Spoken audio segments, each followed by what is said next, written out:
So our problem is on differentiation is this one.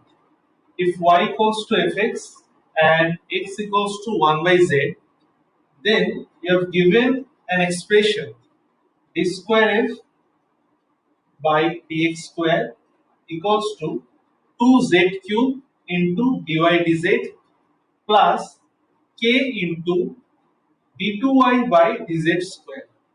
This expression is already given, right? So you need to find the value of k. You need to find the value of k.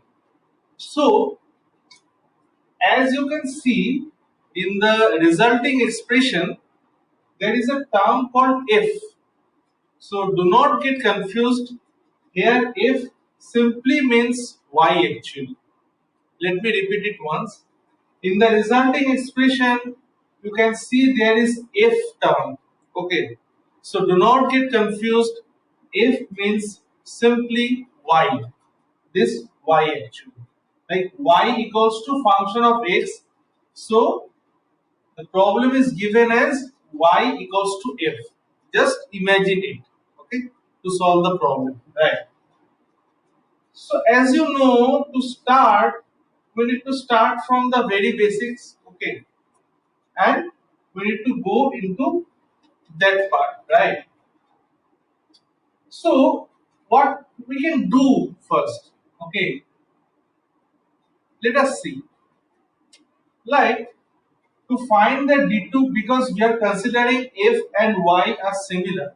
So to find d2y by dx square, we need to first have dy dx, right? So to find the dy dx, can we write dy dx as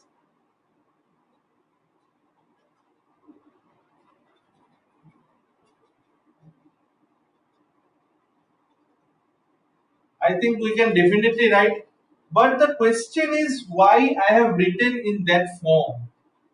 Dy dx equals to dy dz into dz dx, assuming this dz can be cancelled out, but we will not cancel definitely because we have introduced these terms to simplify the problem. Just to tell you and just keep it in mind, you can represent dy dx as dy dz into dz dx. Now why I have represented dy dx in this form, you will get to know, right? So as you see, we have x equals to 1 by z. Okay. So if we differentiate that, equation with respect to x, if we differentiate that with respect to x, we will get this form dz dx. I am showing you how. Okay. As x equals to 1 by z, so if we differentiate both the sides with respect to x, then the differentiation of x will be 1 and the differentiation of 1 by z will be minus 1 by z square dz dx, right? Okay. So from here, can we write dz dx is equals to minus z square? Okay. Now we have dz dx over here. So can we write dy dx at in place of dz dx we will be putting minus z square. Okay. So can I write minus z square dy dz as the value of dy dx? So we have calculated the value of dy dx as of now, and we need to find d2f by dx square, right? So d2f by dx square we need to find. So can we write it as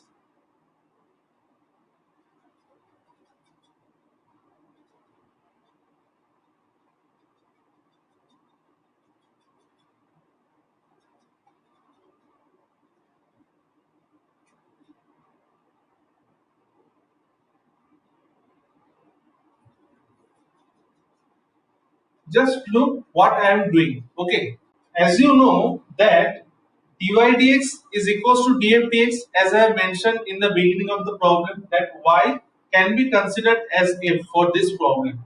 So dy dx can be represented as df dx. That means dy dx equals to df dx equals to minus z square into dy dz.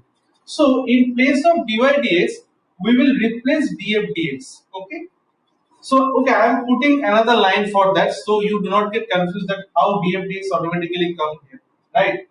Because as you can see in the resulting expression, we have d2f by dx square. Okay, so can we write it as d dz of df dx into dz dx, right? Now start putting the values. We have the value of df dx as minus z square dy dz. Okay, so d dz of minus z square dy dz, and in place of dz dx, we will put minus z square. In place of dz dx, we will put minus z square, right?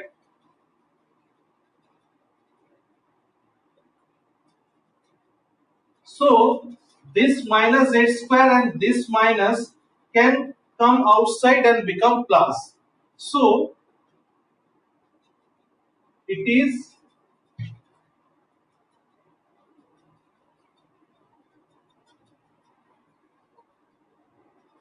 d dz of z square dy dz into z square.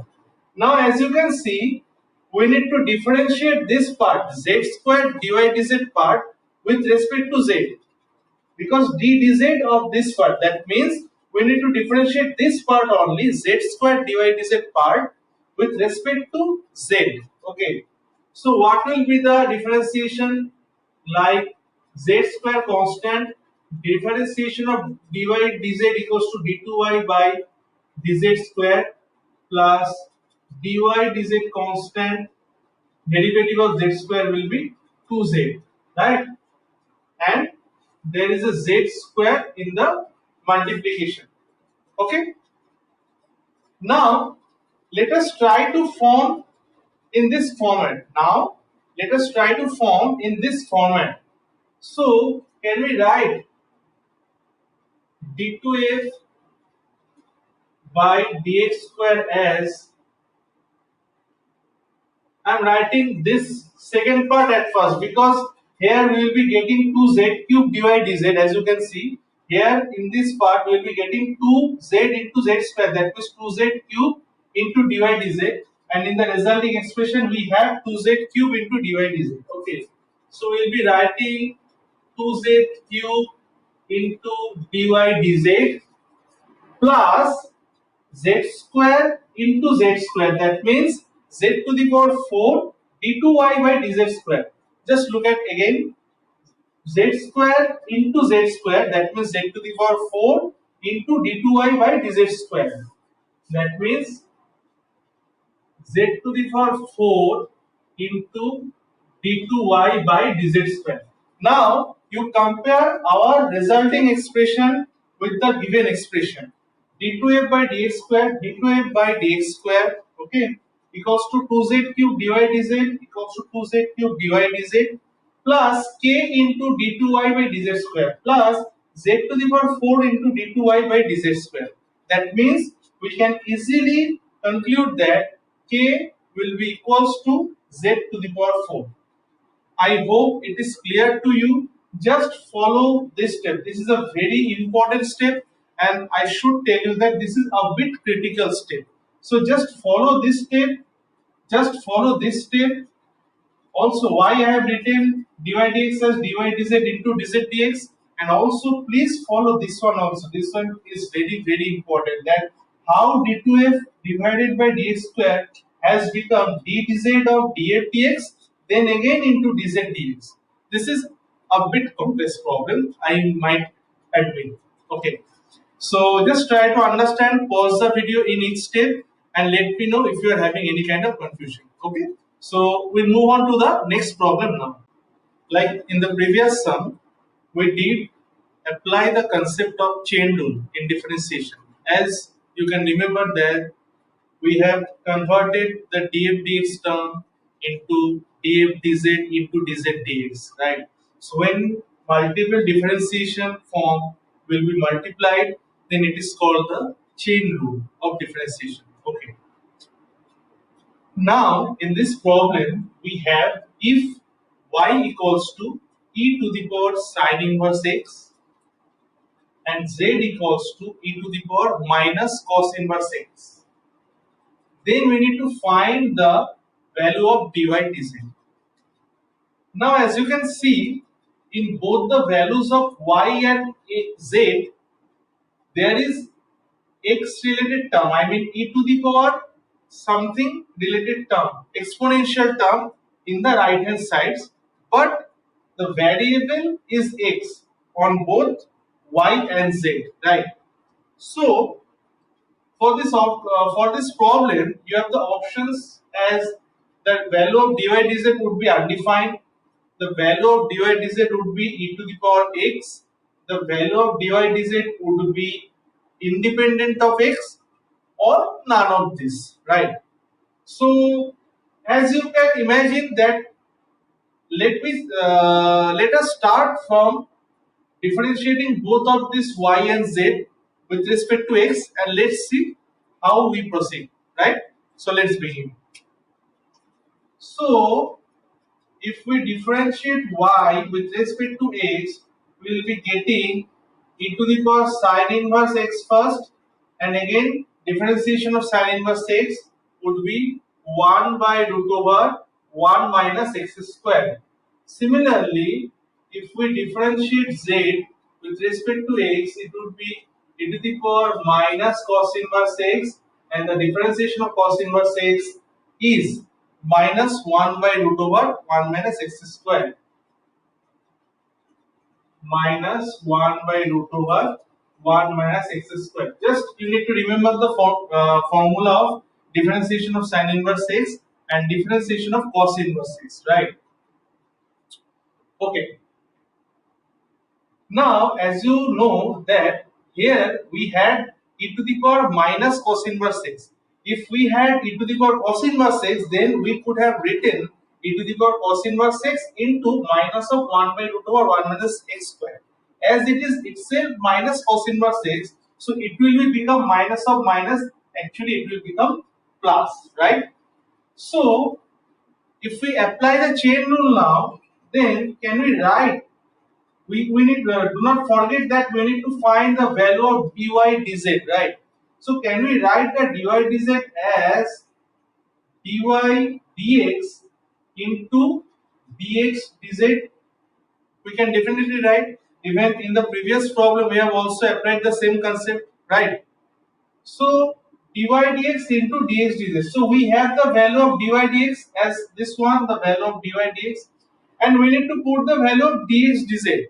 So we have already found out the value of dz dx. So we just need to reciprocate this value to put in dx dz, right?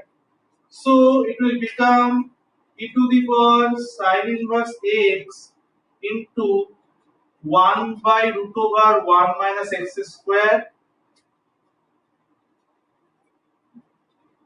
1 by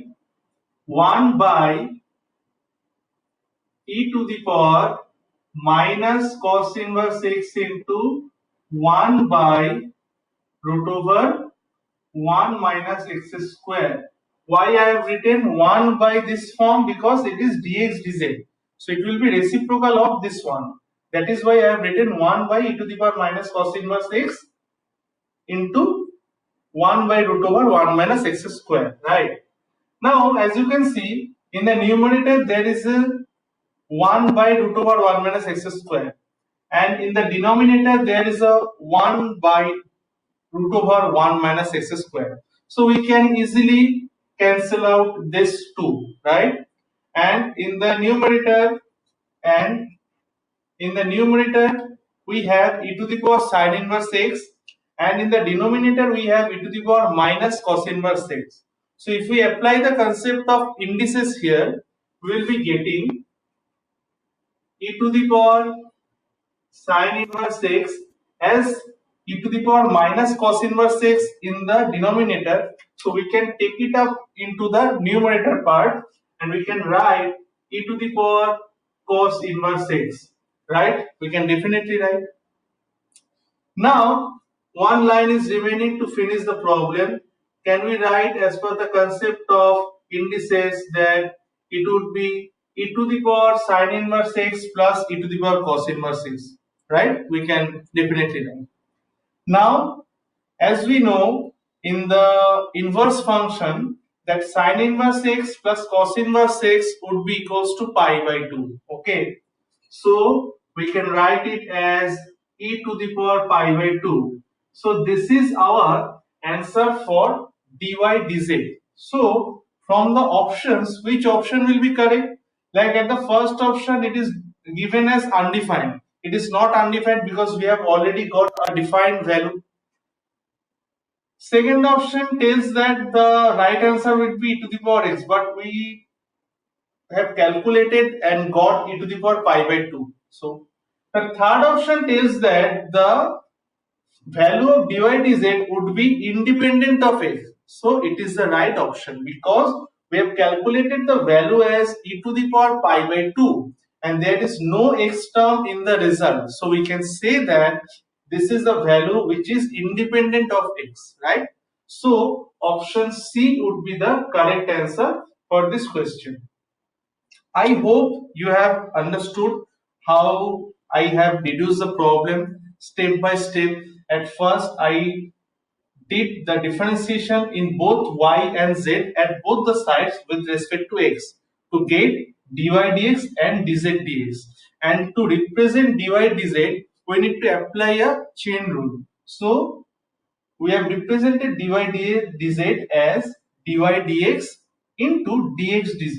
So we already have the value of dy dx as this one, and to get the value of dx dz we just need to reciprocate the value of dz dx because dx dz and dz dx are the reciprocate terms of each other, right? So we did the same, just multiplied and applied the concept of indices in this line. Then after we need to remember the formula sin inverse x plus cos inverse x equals to pi by 2. So that means our result is e to the power pi by 2. Okay. So we'll move on to the next problem now. Now in this problem, if you know the concept of inverse function, then it would help you to solve the problem. And you just need to have the concept of basic function formation. Okay. Not I'm telling the even function, odd function part. Just you need to have the concept of the function and the inverse part. I will be showing you how to proceed, right? So in the question, it is given that if the g function, considered g as a function, if the g function is the inverse of the f function. So we have two functions for the problem. One is a g function, another one is a f function. Okay. And f dash x equals to 1 by 1 plus x cube. So with the help of this information, we need to find the value of g dash x. So we can understand that as we need to find g dash x, so that means at least we need to do the differentiation of the g function, otherwise we will not be able to get the g dash x. Okay. So here is a catch in the first line that if the g function is the inverse of the f function, so how to represent it? So if we proceed with the solution, so g function, that means g of x, it is the inverse of the f function.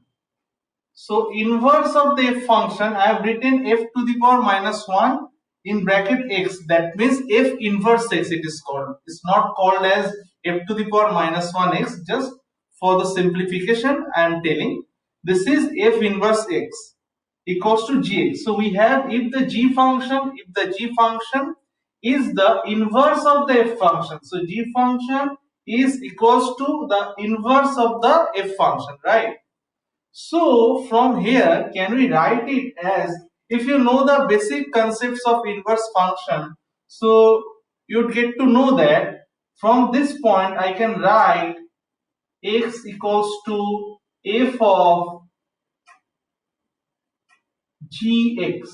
We can easily write with the concept of the inverse function that x equals to f goes this side and become this part. So x will be equals to f of gx from this point if you know the basic concept of inverse function, right?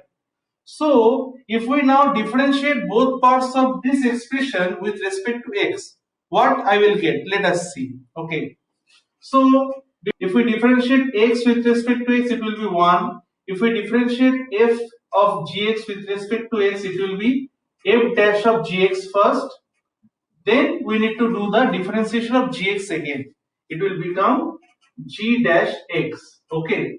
Remember, we need to find the value of g dash x. This one. Okay. Now f dash x equals to 1 by 1 plus x cube. Just imagine gx in place of x. Just imagine gx in place of x and convert into this form. So it will become 1 by 1 plus gx whole cube into g dash x. Right? So finally, what we get? We get the g dash x as, if we cross multiply this part into left side, we'll get the value of g dash x, and as we can see, the value of g dash x will become 1 plus gx of whole cube. So that is our required answer, right? So just try to understand from your side at first, and if you know the concept of function and the bit of inverse function, then check how I have expressed the given line, that g is the inverse of the f function. So I have written the g function as gx as the inverse of the f function as f inverse x. That means gx would be equals to f inverse x. So from the concept of inverse function, we can write x is equal to x equals to f of gx, right? So now in the equation x equals to f of gx, if we differentiate with respect to x in both the sides, then differentiation of x with respect to x will become 1, and differentiation of f of gx with respect to x will become f dash gx. Similar to if we differentiate fx with respect to x, we get f dash x. So we are getting f dash gx. But as it is gx instead of x, we are doing the differentiation again of gx. So it will become g dash x, right? Now it is given that f dash x is equals to 1 by 1 plus x cube. Okay. So if we imagine f dash gx to this form, although you can say if we compare f dash gx with f dash x, so if we replace x by g dash x, it will become 1 divided by 1 plus gx cube, right? So that's why I have written f dash gx as 1 divided by 1 plus gx cube and kept this g dash x part as it is, because we need to find the value of it. So just in the last line, what we did, we have cross multiplied 1 plus gx whole cube into left side. So our answer is g dash x equals to 1 plus gx whole cube. This is the answer. Okay. So it's a short problem, but a bit of tricky problem. Needs you to remember the formula of inverse function, right? So we'll move on to the next video now.